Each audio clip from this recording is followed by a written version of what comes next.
Perkembangbiakan hewan secara vegetatif, yaitu perkembangbiakan tanpa melalui pembuahan ovum oleh sperma, terdiri dari pembentukan tunas, fragmentasi, membelah diri, dan partenogenesis. Mari kita cari tahu bagaimana proses perkembangbiakannya. Yang pertama, pembentukan tunas.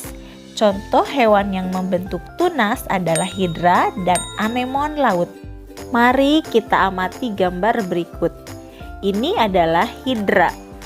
Pada tubuh induk hidra akan tumbuh tunas yang mirip dengan induknya.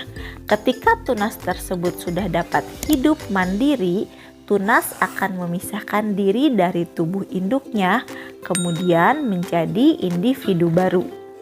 Hidra hidup di air tawar dan tidak bisa dilihat dengan kasat mata, tetapi melalui bantuan mikroskop karena ukurannya sekitar 10 mm. Nah, anak-anak, jika kita melihat sekilas, makhluk yang ada pada gambar terlihat seperti tumbuhan.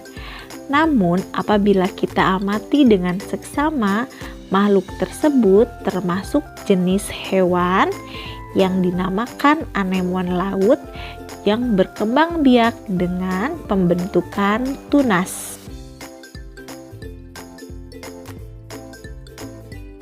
Yang kedua yaitu fragmentasi, yaitu perkembangbiakan dengan cara memutuskan diri menjadi dua bagian. Seperti pada contoh gambar, masing-masing bagian tubuh yang telah putus tersebut dapat tumbuh menjadi dua individu baru. Contohnya yaitu planaria atau cacing pipih.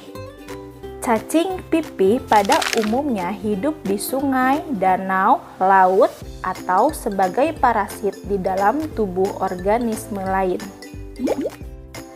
Yang ketiga, membelah diri. Contoh hewan yang berkembang biak dengan membelah diri adalah amuba. Tubuh amuba secara perlahan akan membelah menjadi dua bagian yang terpisah, masing-masing memiliki bagian-bagian tubuh yang sama, yaitu inti sel dan cairan sel. Setiap bagian dapat tumbuh menjadi individu baru. Amuba dapat ditemukan di habitat darat dan air, bahkan dapat berkembang di hampir semua jenis habitat. Yang keempat, partenogenesis, yaitu perkembangan embrio dari sel telur yang tidak dibuahi.